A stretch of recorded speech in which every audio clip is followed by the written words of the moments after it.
পচা তরমুজ থেকে এত সুন্দর একটা সোনার তরমুজের গাছ হয়েছে। এই সোনার তরমুজগুলো এখন থেকে তোমরা বাজারে বিক্রি করতে পারবে।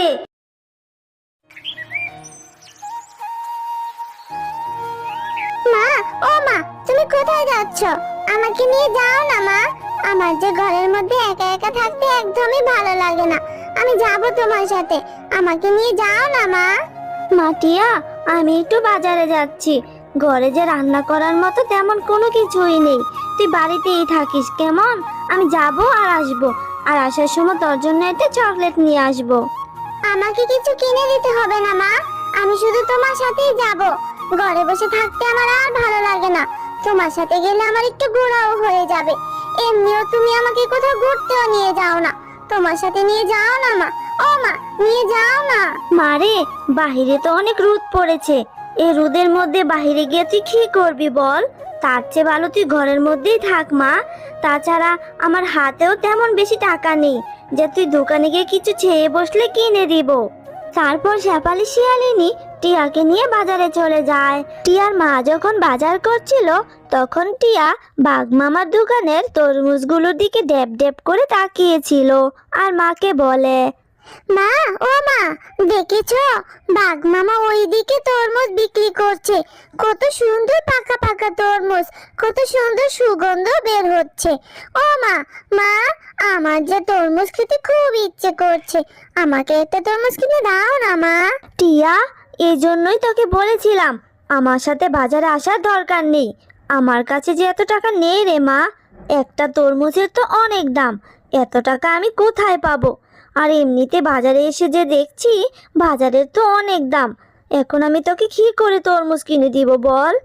মা, ও মা, আমায় একটা তরমুজ কিনে দাও না মা। আমার যে খুব তরমুজ খেতে ইচ্ছে করছে। দাও না মা, দাও না।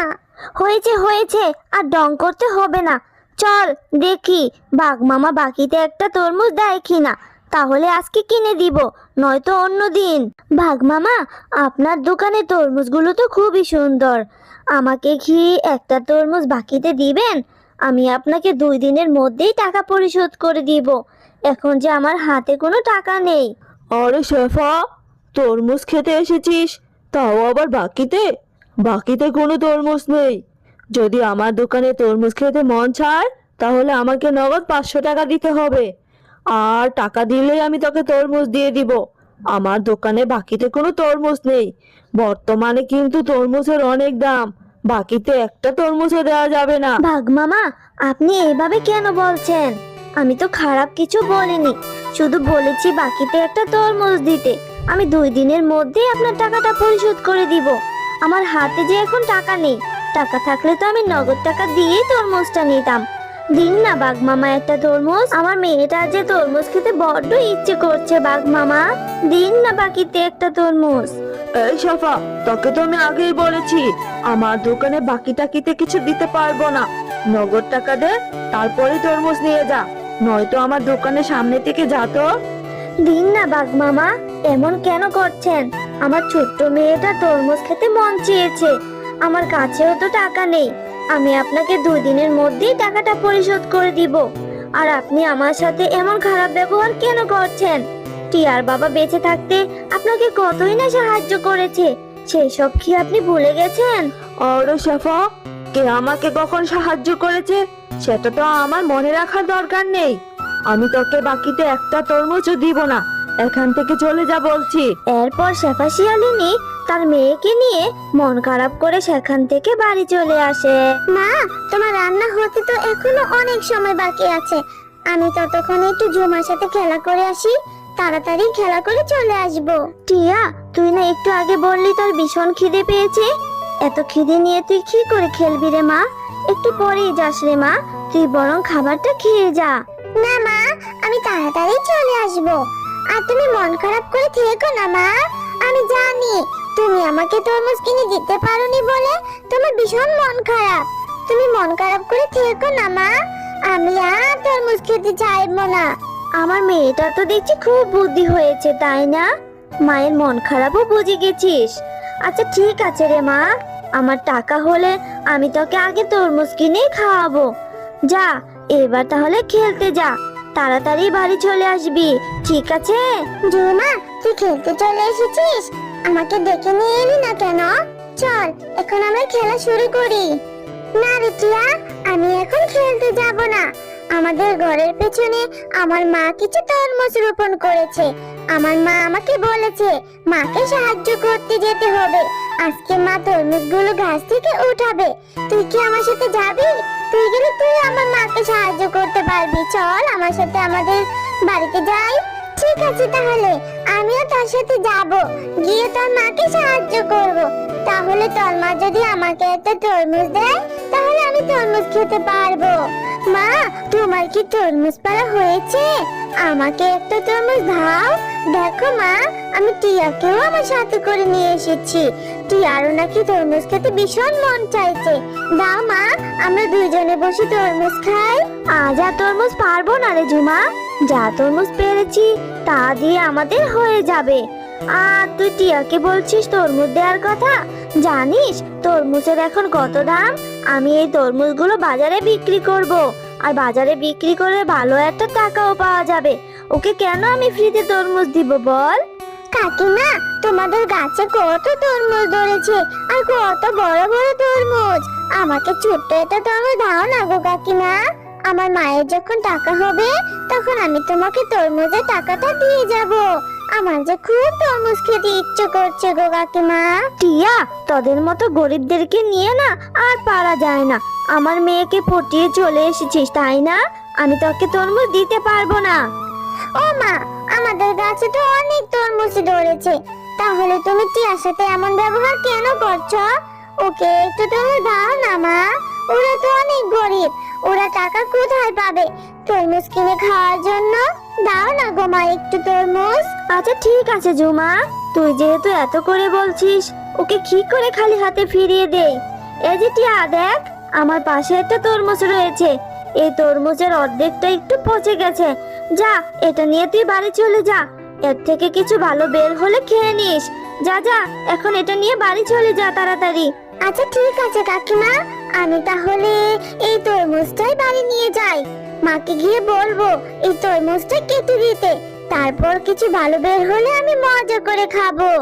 এরপর টিয়া সেই পচা তরমুজটা নিয়ে বাড়িতে চলে আসে।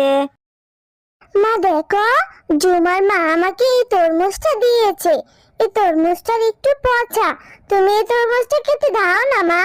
কাটলে তো এর ভেতর থেকে একটু ভালো বের হবে, তারপর আমি এই তরমুজটা খাবো। টিয়া, আমি কখন থেকে তোর জন্য খাবার নিয়ে বসে আছি, আর তুই কি না ঝুমার মায়ের কাছ থেকে একটা পচা তরমুজ নিয়ে চলে এসেছিস? এক্ষুনি এই তরমুজটা ফেলে দে বলছি। ও মা, পুরো তরমুজটা তো নষ্ট না, তুমি কাটো না তরমুজটা। কাটলে তো এর থেকে একটু ভালো অংশ বের হবে। তুমি আমাকে কেটে দাও না গো মা, আমি ভালো তরমুজটুকুই খাবো। এইভাবে যে করিস না রে মা, এই পচা তরমুজ খেলে তোর পেট খারাপ হবে, আর পেট খারাপ হলে তোকে আবার ডাক্তারের কাছে নিয়ে যেতে হবে। এমনিতেই আমার হাতে টাকা নেই, আর তাছাড়া ডাক্তারের কাছে গেলে তোকে ইঞ্জেকশনও দিবে। যা মা, তুই এই পচা তরমুজটা ফেলে দিয়ে আয়, টাকা হলে আমি তোকে ভালো একটা তরমুজ কিনে দিব। আচ্ছা ঠিক আছে মা, আমি অসুস্থ হয়ে ইঞ্জেকশন দিতে চাই না। আমি এক্ষুনি পচা তরমুজটা ফেলে দিচ্ছি, আমার ইঞ্জেকশন দেখলে তো বড্ড ভয় করে। এরপর টিয়া সেই পচা তরমুজটা নিয়ে তাদের বাড়ির পাশের পুকুরে ফেলে দেয়। আরে আরে, এই পুকুরে এত সুন্দর সোনার তরমুজের গাছ কোথায় থেকে এলো? মা, ও মা, এদিকে আসো না। দেখো মা, আমাদের পুকুরে কত সুন্দর সোনার তরমুজের গাছ হয়েছে। কালকে যে আমি পচা তরমুজটা ফেলে দিয়েছিলাম, সেখান থেকে হয়তো এত সুন্দর সোনার তরমুজের গাছ হয়েছে। মা, টিয়া, তোমরা মা ও মেয়ে অনেক ভালো, তাই তোমার ফেলে দেওয়া পচা তরমুজ থেকে এত সুন্দর একটা সোনার তরমুজের গাছ হয়েছে। এই সোনার তরমুজগুলো এখন থেকে তোমরা বাজারে বিক্রি করতে পারবে, আর তোমাদের সব অভাব দূর হয়ে যাবে। আরে, এটা তো দেখছি জাদুর সোনার তরমুজের গাছ। তোমাকে অনেক ধন্যবাদ, আমার মেয়েটার ইচ্ছা তাহলে পূরণ হলো। আমি তো অনেক খুশি। মা, এই জাদু সোনার তরমুজ গাছটা তো অনেক ভালো। এখন থেকে তোমাকেও আর কষ্ট করতে হবে না। তুমি এই সোনার তরমুজগুলো বিক্রি করে অনেক টাকাই পাবে। হ্যালো বন্ধুরা, গল্পটি ভালো লেগে থাকলে চ্যানেলটি সাবস্ক্রাইব করে দিও আর পাশে থাকা বেল আইকনে প্রেস করে আমার পাশেই থেকো। ধন্যবাদ সবাইকে। শেফা, গত সপ্তাহে যে তোমাকে একটা জামা দিয়ে গেলাম, সেটা কি সেলাই করেছো? আজ কিন্তু আমার মেয়ের জন্মদিন। তোমার বানানো জামাটাই কিন্তু আমার মেয়ে পরবে। তোমার হাতের কাজ কিন্তু খুব সুন্দর। জামাটা কি বানিয়েছো? হ্যাঁ ভাবি, আমি আপনার মেয়ের জামাটা বানিয়ে ফেলেছি। এক্ষুনি আপনাকে আমি দিয়ে দিচ্ছি। তোমার হাতের কাজ খুবই সুন্দর, আর তোমার উপর গ্রামের সবারই অনেক ভরসা আছে। কিন্তু তোমাকে দেখলে না ভীষণ কষ্ট হয়। স্বামীটাও মারা গেল।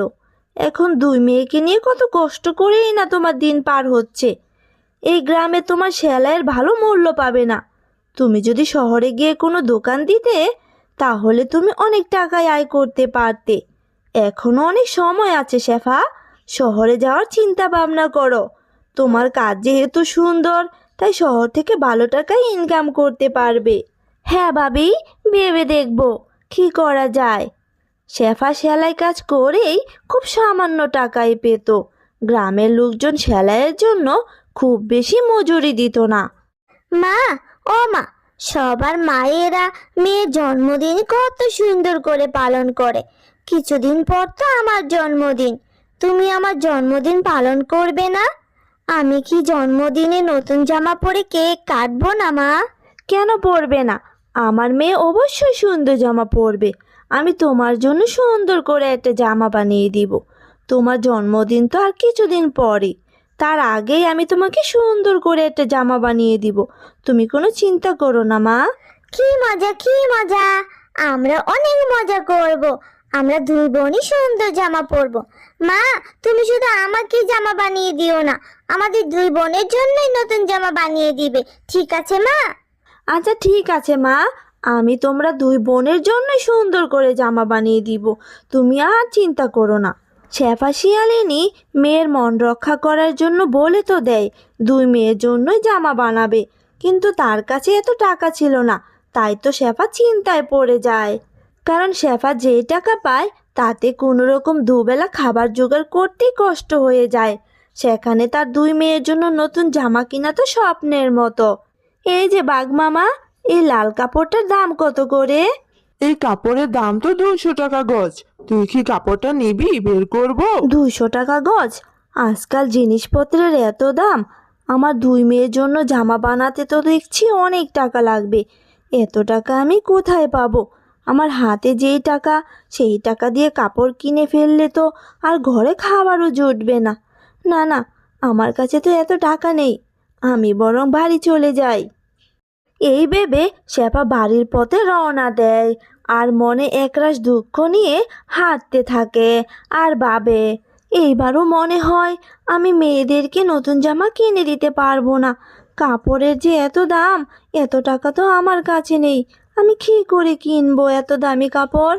শেফা যখন এইসব কথা বলে বাড়ি ফিরছিল, তখন রাস্তার পাশে একটা আধমরা গাছ পড়ে থাকতে দেখে। আরে, এই গাছটা তো দেখছি কেমন শুকিয়ে গেছে। কেউ তো মনে হয় এই গাছটাতে পানিও দেয়নি, উল্টো এই গাছটাকে উঠিয়ে ফেলে রেখে গেছে। এই গাছটা আমি সাথে করে নিয়ে যাই। বাড়ির সামনে লাগিয়ে দিলে আর যত্ন করলে আবার হয়তো বেঁচে উঠবে। কি গাছ কে জানে? এই কথা বলে শেফা গাছটি বাড়ি নিয়ে এলো আর উঠোনের মধ্যে লাগিয়ে দিল।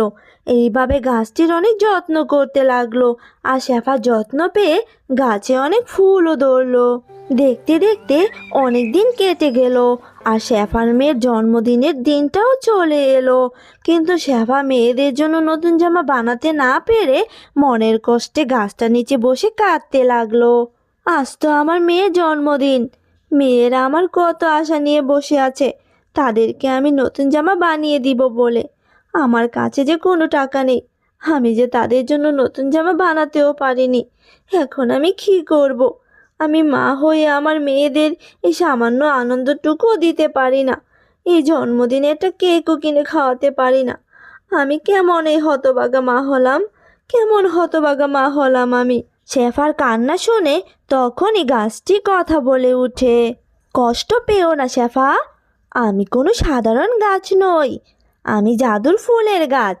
এক জাদুকর আমাকে তার উঠোনে লাগিয়েছিল, কিন্তু আমি ফুল দেই না বলে আমাকে ছুঁড়ে ফেলে দিল। তারপর তুমি আমাকে উঠিয়ে যত্ন করলে, আর তোমার যত্নে আমি আমার জাদু শক্তি ফিরে পেয়েছি। এখন আমি আমার গাছে হাজার হাজার ফুল ফোটাতে পারবো। তুমি এই ফুলগুলো দিয়ে তোমার মেয়েদের জন্য সুন্দর করে একটা জামা বানিয়ে দাও। তুমি এসব কি বলছো? তুমি জাদুর ফুলের গাছ, কিন্তু ফুলের জামা বানালেই বাকি, এই জামা তো নষ্ট হয়ে যাবে। তাহলে তো আমার মেয়েরা আরো কষ্ট পাবে। না না, কিচ্ছু হবে না। আমি তো হলাম জাদুর ফুলের গাছ। আমার গাছের ফুল দিয়ে জামা বানালে সেই জামা কখনো নষ্ট হবে না। আর এই জামা পরার সাথে সাথেই তোমার মেয়েদের শরীরে জাদুর ক্ষমতা চলে আসবে। তারা যা চাইবে তাই করতে পারবে। তোমার যদি বিশ্বাস না হয়, তুমি একটা বানিয়ে দেখো না।